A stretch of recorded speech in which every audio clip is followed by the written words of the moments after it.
Hello everyone. आजचा आपला topic आहे उप्स. तर उप्स काय आहे ते आपण या व्हिडिओमध्ये समजून घेणार आहोत. तर उप्स काय आहे? Oops is a object oriented programming, is a programming based on objects and classes. तर ऑब्जेक्ट अँड क्लासेस यूज करून जे आपण प्रोग्रामिंग करतो त्याला आपण उप्स प्रोग्रामिंग असं बेसिकली म्हणतो आपण. तर फर्स्ट आहे oops helps us make code reusable, modular and secure. It combines data and functions into a single unit. तर उप्स मध्ये जे आहे ते बेसिकली चार प्रकारचे जे कन्सेप्ट आहेत ते आपण बघणार आहोत. एक आहे क्लासेस अँड ऑब्जेक्ट, सेकंड आहे इनकॅप्सुलेशन, थर्ड आहे इनहेरिटन्स आणि फोर्थ आहे पॉलिमॉर्फिझम.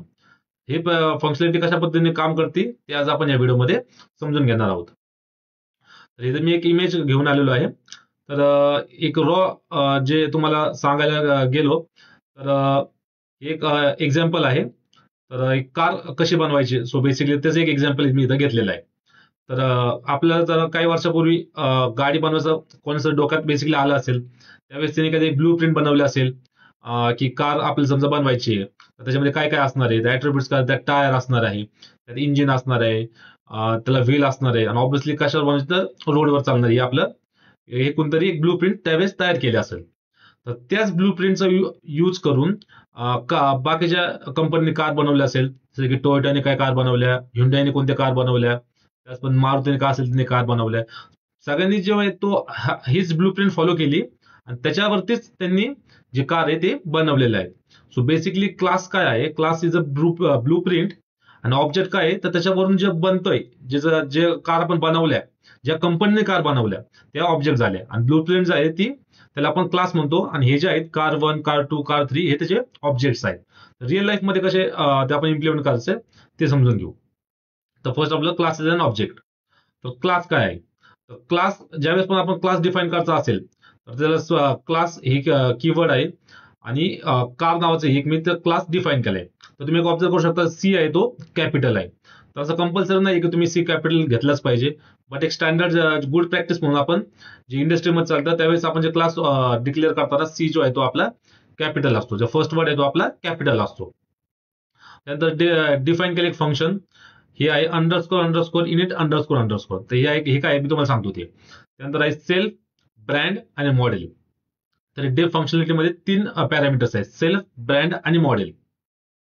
आणि त्यानंतर मी पुढे दिले self dot brand equal brand आणि self dot model equal model. त्याच्यानंतर डेफ शो डिटेल्स नावाचे एक फंक्शन बनवले आणि त्यामध्ये सेल्फ पॅरामीटर दिले आणि सिम्पली मी प्रिंट केले self dot brand self dot model.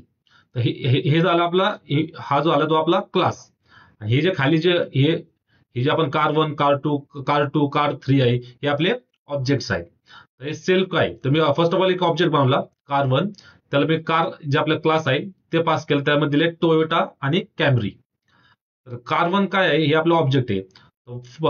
इथं काय झालंय, डेफ underscore underscore init underscore underscore ह्याला आपण म्हणतो कन्स्ट्रक्टर. ह्याला आपण म्हणतो कन्स्ट्रक्टर. त्याच्यामध्ये 3 पॅरामीटर्स आहेत, सेल्फ, ब्रँड आणि मॉडेल. पण तुम्ही इथं पाहू शकता, इथे मी 2च हे दिलेले आहेत, सेल्फ डॉट ब्रँड आणि सेल्फ डॉट मॉडेल.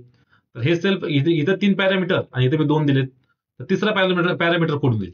तर हे जो ऑब्जेक्ट बनवलाय आपण, हा जो ऑब्जेक्ट आहे हा ऍज अ पॅरामीटर म्हणून येथे जाईल आणि तो नंतर आपल्या आउटपुटमध्ये देईल. तर कार 1 मधला ऑब्जेक्ट तिथं बनवलं जाईल आणि कार सेल्फ डॉट ब्रँड मध्ये आपलं टोयोटा, त्यानंतर सेल्फ डॉट मॉडेल मध्ये आपलं कॅमेरे येते. त्यानंतर मी डेफ शो डिटेल्स नावाच्या फंक्शन मध्ये सेल्फला जे आहे ते कॉल केल्यानंतर सिम्पली मी त्याला प्रिंट केले. मी कोड एक्झिक्यूट करतो आणि तुम्हाला सांगतो. हे बघा, कार 1 मध्ये हे 2 ऍट्रिब्यूट्स गेले, कार 1 ऍज अ सेल्फ म्हणून तिथे गेला, त्याचे 2 ऍट्रिब्यूट्स ब्रँड आणि मॉडेल.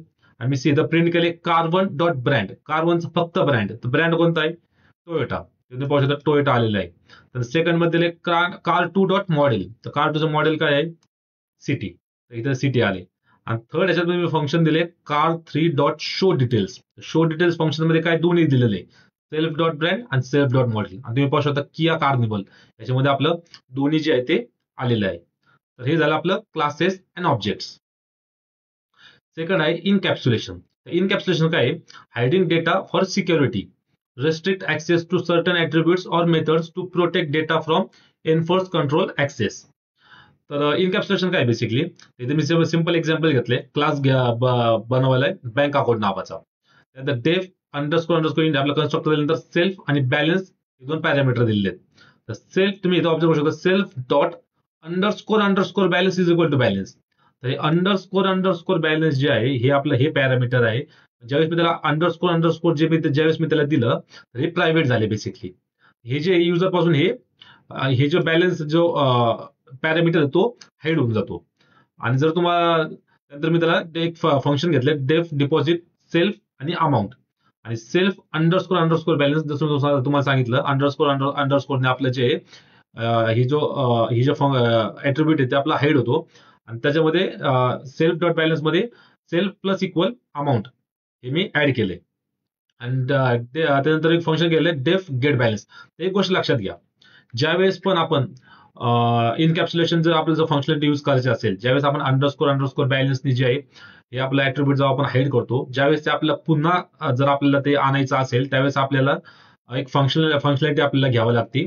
तिथे मी ती फंक्शनॅलिटी घेतलेली आहे, डेफ गेट अंडरस्कोर बॅलन्स सेल्फ, हे फंक्शन बनवलं गेट अंडरस्कोर बॅलन्स. त्यामध्ये सेल्फ पास केल्यानंतर रिटर्न केलं सेल्फ डॉट अंडरस्कोर बॅलन्स.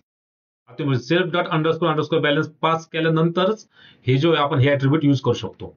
आणि सिम्पली मी 2 अकाउंट एक्झाम्पल म्हणून मी ते बनवलेले आहेत. तर फर्स्ट मी केलंय account dot gate balance 5,000 plus 2,000, इथं मी त्याचा कोड आहे बॅलन्स प्लस इक्वल अमाऊंट 7,000. आणि सेकंड आहे 7 प्लस 2 9,000. बेसिकली जे हे जे आहे ना अंडरस्कोर बॅलन्स हे जे आहे हे इनकॅप्सुलेशन आपलं हे आहे. त्याच्यामध्ये आपण जर एखादा डेटा हे दिलंय restrict access to certain attributes or methods to protect data and enforce control access. ते आपल्या डेटा प्रोटेक्शनसाठी जे आहे हे कामाला येतात. पण ज्यावेळेस तुम्ही अंडरस्कोर जर तुम्ही एखाद्या ऍट्रिब्यूटला दिलं, जर तुम्हाला ते पुन्हा जर त्याला ऍक्सेस करायचं असेल तर तुम्हाला नवीन फंक्शनॅलिटी जी आहे ते लिहावा लागते. त्याचा गुड प्रॅक्टिस म्हणून आपण जो पण ऍट्रिब्यूट अंडरस्कोर करतो त्याच्या अगोदर गेट लिहितो आपण. इथं बघू शकता गेट अंडरस्कोर बॅलन्स, त्यानंतर मग सेल्फ डॉट अंडरस्कोर बॅलन्सला मी रिटर्न केलेलं आहे. तर गुड प्रॅक्टिस हे काय होतं, जे बाकीचे कोडर्स जे आहेत त्यांना पण एक आयडिया येते की बाबा हे जे आहे हे प्रायव्हेट व्हेरिएबल होतं बेसिकली. तर हे झालं आपलं इनकॅप्सुलेशन. त्यानंतर आहे इनहेरिटन्स. इनहेरिटन्स काय, code reusability. Inheritance is a concept that allows a child class to acquire properties and behaves from a parent class. तर पेरेंट क्लास आणि चाइल्ड क्लास कसं आहे, तर जसं एक सिंपल सर्व एक्झाम्पल द्यायला गेलं तर तुमचे वडील आहेत, तुमच्या वडिलांच्या नावावर जी पण प्रॉपर्टी आहे बेसिकली त्याच्यावरती तुमचा अधिकार आहेच. ती प्रॉपर्टी तुम्ही बेसिकली यूज करू शकता. एक सिंपल असं एक रॉ एक्झाम्पल मी तुम्हाला दिलं इथं. तर त्याचा कोड बेसिकली कसं तो रिअल लाईफ मध्ये कसं एक्सप्लेन कोड कसा एक्झिक्यूट होतो बघू आपण. तर क्लास बनवले अॅनिमल, त्यानंतर एक फंक्शन दिले डेफ स्पीक, आणि सेल्फला कॉल केल्यानंतर सिंपल मी प्रिंट केलंय दिस अॅनिमल मेक अ साऊंड. तर अजून एक क्लास केलाय, इथे लक्षात घ्या 2 क्लास मी आता बनवलेत. दुसरा क्लास आहे त्याला क्लासचं नाव आहे डॉग, आणि त्याच्यामध्ये दिलंय अॅनिमल. तर अॅनिमल काय आहे तुम्ही इथं बघू शकता, अॅनिमल हे आपला क्लास आहे. या पॅरेंथेसिस मध्ये ऍट्रिब्यूट म्हणून मी हा क्लास जो आहे तो पास केलाय. आणि त्यानंतर त्याला फंक्शन घेतलंय डेफ बार्क, आणि सेल्फ केल्यानंतर प्रिंट वूफ वूफ असं जे मी प्रिंट केले. आणि डॉग इज इक्वल टू डॉगला मी डॉग हे जे क्लास त्याला कॉल केल्यानंतर डॉग डॉट स्पीक आणि डॉग डॉट बार्क. इथं काय झालं, तर आपला हा जो क्लास अॅनिमल होता त्यामध्ये सिंपल असं डेफ स्पीक नावाचं फंक्शन केलं, त्याला सेल्फ पॅरामीटर दिल्यानंतर प्रिंट केलं दिस अॅनिमल मेक अ साऊंड. त्यानंतर दुसरा जो क्लास आहे त्यामध्ये डॉग नावाचा क्लास क्रिएट केला, आणि त्याला जो पॅरामीटर जो आहे तो मी हा क्लास पास केला. हा क्लास पास केल्यानंतर ह्याच्या खालचे जे पण जो पण कोड बेसिकली जे पण प्रिंट स्टेटमेंट आहे ते ऑब्व्हियसली मला याच्यामध्ये मिळणार आहेत. तर मी सिंपल प्रिंट दिस अॅनिमल मेक साऊंड, ह्याच्या खाली समजा मी अजून काय दिलं असतं print this is another animal, just काही पण दिलं असतं. तर हे जे आहे हे फंक्शन जे आहे जे अॅनिमल जे पॅरामीटर आहे त्यांनी हे जे डॉग क्लासमध्ये सगळं ते ऍट्रिब्यूट्स इथले जे कोड आहे तो आलेला आहे. आणि सिंपल मी डॉग नावाचं एक व्हेरिएबल घेतलं, त्याला डॉग जे आहे आपला क्लास तो पास केला, आणि सिंपल मी टाकलं डॉग डॉट स्पीक. तर डॉग डॉट स्पीकने काय केलं दिस अॅनिमल मेक साऊंड हे प्रिंट झाले. डॉग जे आहे ते आपलं इथला क्लास आहे, त्याच्यामुळे हा क्लास कॉल केल्यानंतर सुद्धा हे जे आहे ते प्रिंट झाले. आणि सेकंड आहे डॉग डॉट बार्क, हे बार्क जे आहे आपलं फंक्शनॅलिटी, आणि तिने वूफ वूफ जे आहे ते प्रिंट केलेलं आहे. तर हे आहे इनहेरिटन्स. त्यानंतर आपला लास्ट टॉपिक आहे पॉलिमॉर्फिझम. पॉलिमॉर्फिझम काय, same method different behaviour. Polymorphism काय, सेम मेथड डिफरंट बिहेवियर. तर हे कशा पद्धतीने काम करतं ते समजून घेऊ. तर क्लास नावाचं फंक्शन, बर्ड नावाचा क्लास बेसिकली, डेफ फंक्शन साऊंड त्याचं हे घेतलं, त्याला सेल्फ पॅरामीटर पास केले आणि प्रिंट क्रिप केले. दुसरा क्लास घेतलाय, त्याला कॅट नावाचा क्लास घेतलाय, डेफ साऊंड सेल्फ प्रिंट म्याव म्याव. आणि डेफ नावाचं एक फंक्शन, त्याला मेक अंडरस्कोर साऊंड मध्ये अॅनिमल नावाचं एक ऍट्रिब्यूट जे ते पास केले. आणि अॅनिमल डॉट साऊंड हे फंक्शन मी बनवलंय. Bird is equal to bird आणि cat is equal to cat हे व्हेरिएबल्स बनवून त्याच्यामध्ये हे दोन जे व्हॅल्यू ते पास आउट केली आहे. आणि मेक अंडरस्कोर साऊंड बर्ड आणि मेक अंडरस्कोर साऊंड कॅट हे तुम्ही पाहू शकता. क्रिप क्रिप आणि हे जे म्याव म्याव या आउटपुट मध्ये आपल्याला मिळालेलं आहे. तर फर्स्ट काय झालं, मेक साऊंड जे आपलं फंक्शन जे आपलं फंक्शन आहे त्याच्यामध्ये मी बर्डला कॉल केले. तर बर्ड आपलं जे आहे हे आपला क्लास आहे. बर्ड क्लासला कॉल केल्यानंतर क्रिप क्रिप जे आहे ते प्रिंट झाले. आणि मेक साऊंड मध्ये आपलं कॅट जे आहे, कॅट मेक साऊंड आपल्या फंक्शन त्यामध्ये अॅनिमल जे होतं कॅट जे कॉल केल्यानंतर म्याव म्याव जे आहे ते प्रिंट झालेलं आहे. तर हे बेसिकली काय केलं, सेम मेथड पण डिफरंट बिहेवियर. मेथड सेम होते पण जे बिहेवियर आहे ते डिफरंट पद्धतीने आपल्याला इथं बघायला मिळालेलं आहे. तर आय होप तुम्हाला पॉलिमॉर्फिझम झालं, इनहेरिटन्स झालं, इनकॅप्सुलेशन असेल, हे क्लासेसचे ऑब्जेक्ट्स क्लास ऑब्जेक्ट कशा पद्धतीने यूज करायचे ते या व्हिडिओमध्ये कळलं असेल. थँक्यू.